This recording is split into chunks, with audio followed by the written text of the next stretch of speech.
ती काहीच का बोलत नाहीये? माया! मुंगीशी बोलत होते. मुंगीशी बोलत होते.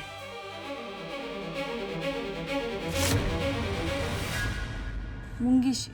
हाँ, का काही प्रॉब्लेम आहे? मुंगीशी बोलू शकत नाही?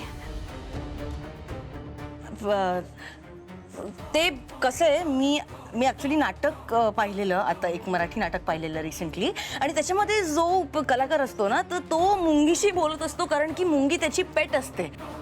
त्यामुळे मला पण वाटलं की मी पण मुंगीशी बोलू, म्हणजे बोलून बघू, संवाद साधू, है ना? नाही? म्हणजे तू खरंच मुंगीशी बोलत होतीस? मी खरंच मुंगीशी बोलत होते. कारण त्याच्यामध्ये काहीच चुकीचं नाही आहे. आजकाल ॲनिमल कम्युनिकेशन, ॲनिमल विस्परिंग आहे ना, हे सगळं चालतं. आपण झाडाझुडपांशी, मांजर, कुत्रा, मुंगी यांच्याशी संवाद साधू शकतो, आणि का साधू नये? ही माया नक्कीच काहीतरी लपवतेय, पण आता हिच्याशी बोलत बसायला माझ्याकडे वेळ नाहीये. जाऊ दे, नाहीतर बाबांकडे पोहोचायला उशीर होईल. है ना? तुला हवं तर पुढच्या महिन्यात त्या नाटकाचा परत एक प्रयोग आहे. तू बघू शकतेस.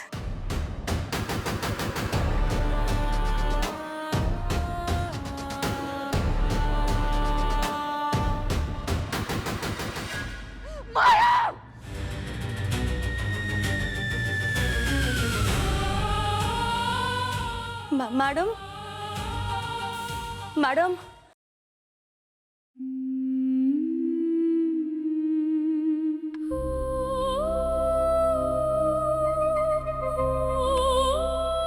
बाबा, मीरा,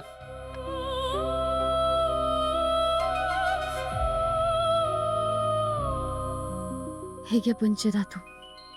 सोनं, चांदी, तांब, पितळ आणि लोखंड. शबास बाळा. रामपुरेंच्या वस्तूतलेच आहेत ना? हो बाबा. मग ठीक आहे. बाबा, मंजिरीची शक्ती परत आली आहे ना? हो बाळा. ती काही करणार तर नाही ना? नाही बाळा, ती काहीही करू शकत नाही.